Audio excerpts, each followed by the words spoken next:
Every night at 3 a.m., I hear my dead brother asking me to open the door.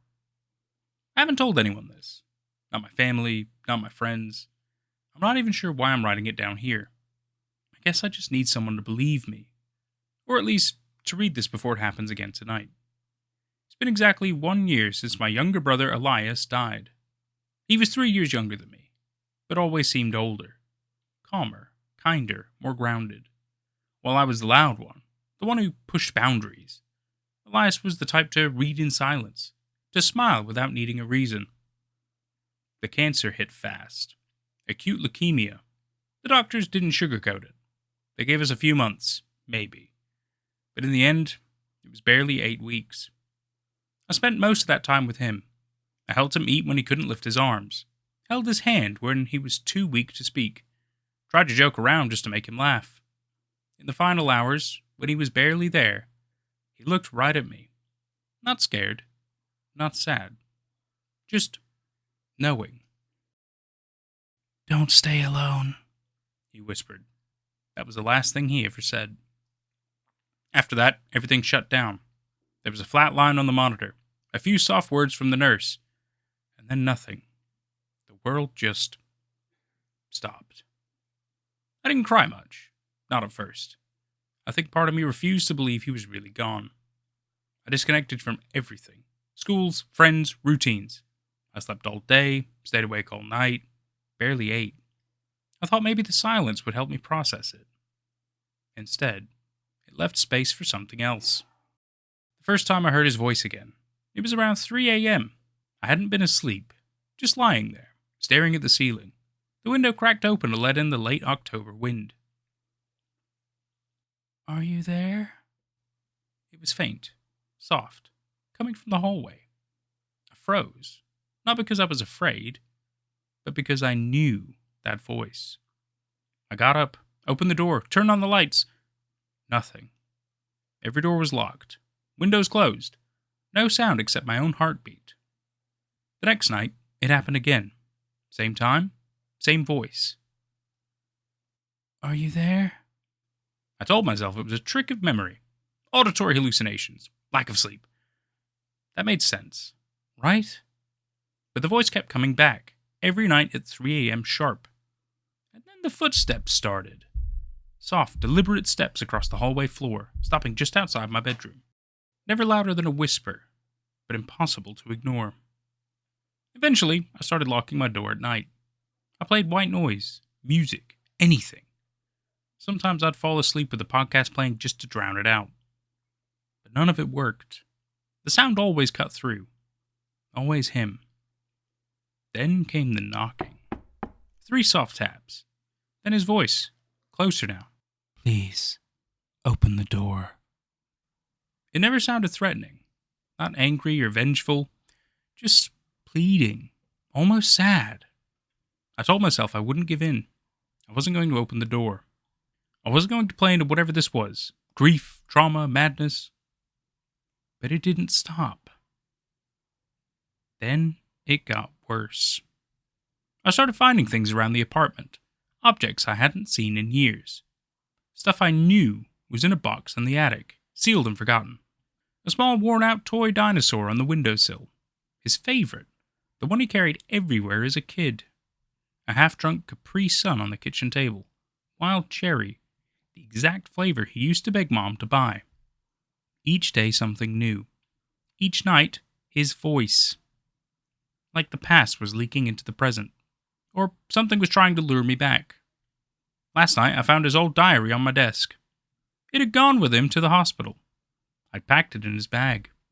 He never wrote much in it, but it was something that brought him comfort. It never came back home with us. I'm absolutely certain of that. And yet there it was. Dusty, locked, familiar. I opened it. Only one sentence had been added, written in a shaky but unmistakable hand on the last page. "I found a place for you." That's when I knew this wasn't just memory. This wasn't just grief. Something was actively reaching out. I've tried everything. I left town, booked hotel rooms, stayed with friends. I even rented a cabin hours away in the middle of nowhere and turned off my phone. But no matter where I go, at 3 a.m., I hear him. Even when I'm awake. Even when I know he can't possibly be there. And every night, his voice changes. Just a little. Subtle at first. A slightly slower rhythm. A flatter tone. Like a recording wearing down. Like a mask slowly slipping. If it's really Elias, why does he sound less and less like himself with every visit? Tonight is the anniversary of his death. 1 full year. And I'm hearing him already. No waiting for 3 a.m. this time. He's early. I hear footsteps in the hallway. Slower than usual. More deliberate. Closer. Then the whisper. Please open the door. I shouldn't. I know I shouldn't. Every part of me screams not to. But something inside me is whispering that tonight is different. That if I open it now, it might finally end. That maybe I'll see him just one more time. That maybe it won't stop unless I do. I'm standing up now. I'm walking to the door. My hand is on the lock. I'm going to open it. That was Every Night at 3 a.m. I Hear My Dead Brother Asking Me to Open the Door by Marvin35. So, this is it's yet another classic tale of, is it actually the ghost of a dead loved one talking to me?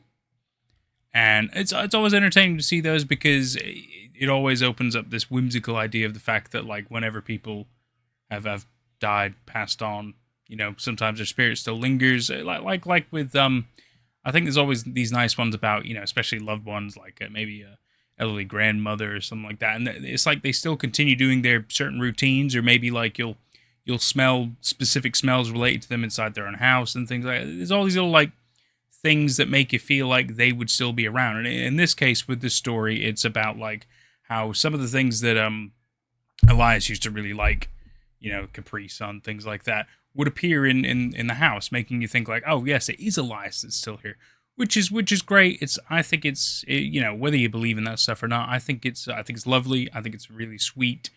Obviously, really strange in a horror story, but at the same time, it does appear a lot in a horror story because it's meant to exemplify the idea that, hey, this is that person in obviously some kind of ghost or spirit manner, right? And I do apologize about outside noises if you can hear any of them. But I do still have to do what I gotta do, and there's not much I can do about it because it's just been noise all day. It's been wild. I can't even. Usually there's like these good like 3-4 hour periods where there's like no noises and it's really good, and that's like the time to hit. I've had zero luck with that in the past 4 days, so it's gotta do what I gotta do. Sorry, tangent aside. Let's get back to the story. It's just because I can keep hearing all kinds of stuff outside. It might not be picked up at all, in which case, great. But I'm just saying, in case you do hear stuff, I live in a place that has people around. People do things. I'm sorry. And so I think the best part about these kind of horror stories is the fact that, I mean, especially seeing so many, whether it be stories or movies or TV shows or anything these days, it's my first thought is always, well, is it that person in spirit form or ghost form or whatever? Because usually there's like a dark twist to it where it turns out it's just like it's not always a demon, but a demon is usually the first one that comes to mind because they're far more dangerous, perhaps mimicking or, for all we know, holding that spirit captive and using them to get to other people, right? And that's part of what I think is going on here. It very much feels like maybe, or for all we know, maybe Elias is like slowly being transformed. Maybe he's corrupted in some kind of a way. I could also believe that as a possibility. But the fact that, like, the mannerisms slowly begin changing, the way that Elias speaks begins changing. There's certainly weird nods because I mean, I could be wrong. I don't know how ghosts work. I don't think they still continue aging and perhaps go through puberty and stuff. I don't think that's what's going on here. That'd be interesting. I don't think that's what's going on here. because it feels like it's getting more malicious, especially the fact that it's always around 3 a.m., which is the witching hour, which, that's always obviously got a big connotation when it comes to the horror-verse stuff. We can always get into that sometime, but I'm not here to talk about that. The fact is, I definitely feel like it's a trap. I feel like bad things are going to happen. End of discussion, right? And I get the feeling a lot of you will agree with me. How it all works, I think we can argue that point. But either way, nice little story. It's got some good little tension, good little things that just kind of irk you a little bit and make you thinking like, ooh, well, he's doing the silly stuff. He's gonna do it. Like, that's not a good idea, but that's what makes horror entertaining as well, is the fact that these people, if they were smart, these stories wouldn't probably be as horrific, right? Because then less people would die, less bad things would happen. So you gotta have that, right? You gotta have it.